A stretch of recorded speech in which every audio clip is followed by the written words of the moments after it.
It's unbelievable that nobody lost their life. There was no forewarning that this was happening or occurring. Seconds, they had seconds to get out. We had one young woman that was trying to get out. Her tires just melted right there. These things can move 30, 60 miles an hour down a road, and you're not going to run or get out of their way if they're coming at you. It was very scary, and it was bad. One lady said, "There is no God."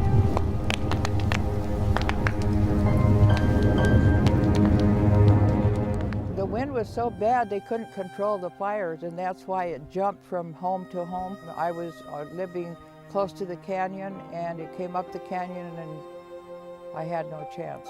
You know, when you lose your home and lose everything in it, when you've been married for 55 years, you lose a lot. I cried. Where was I going to get a home again? And I lost everything, everything. I didn't even have a spoon left. If I didn't have the Lord, I couldn't have done it. I thank God for sparing me. I could have been in that home.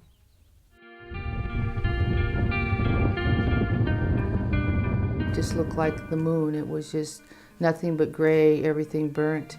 It's not the material stuff. I think it's more of the recipes, the pictures, all the things that people are supposed to be prepared. You don't think about it until you go to make the Christmas pies or the Christmas cookies, and those recipes aren't there. A lot of people didn't believe it, even my own mother. She didn't bring any of her personal belongings, any of her jewelry, nothing, because she really didn't think it was going to happen, because we've been through this before. And I think that that was part of the problem, that people just didn't expect it to hit us.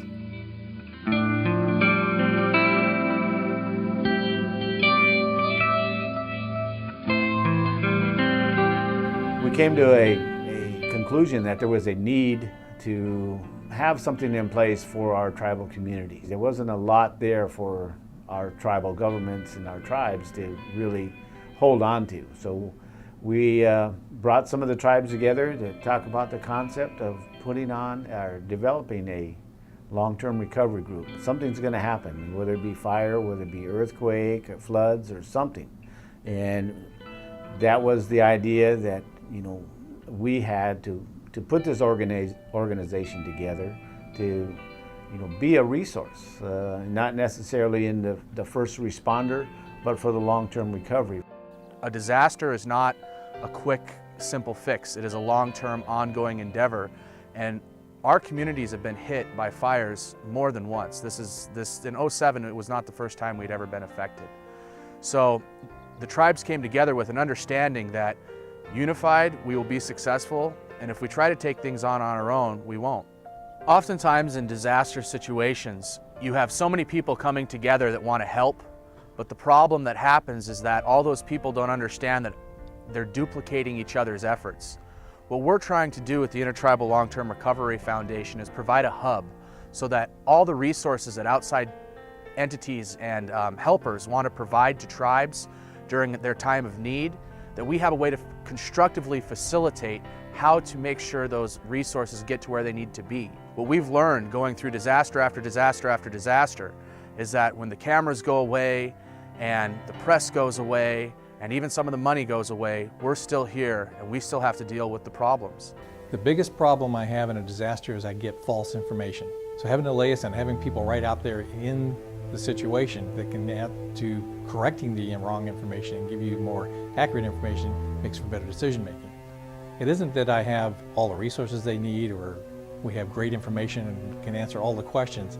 It's that we're there, one human helping another human being in the situation they're in. After the fires burned through, the utilities naturally were down, all utilities, electricity, telephone, and we didn't recover our phone service until the first part of January. Working with FEMA was a very frustrating process. That's where the Intertribal Long-Term Recovery Foundation was actually born out of that frustration.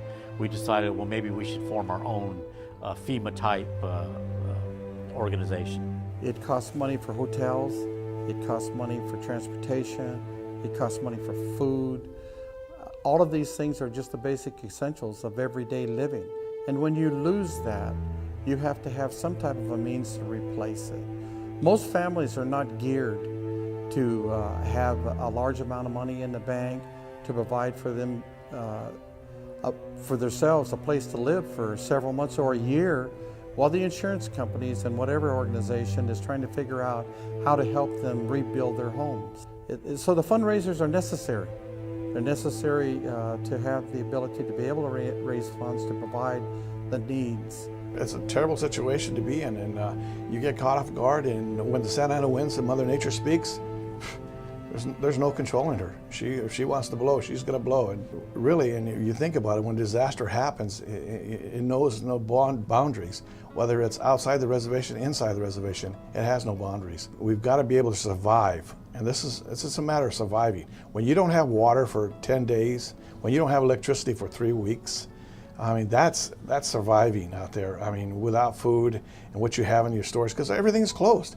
You can't get in and out of the reservation. You can't. It's a blackout. And sometimes the smoke is so thick you can't see 2 feet in front of you. We don't have anybody behind us. It's just us. And so it is a matter of survival for us.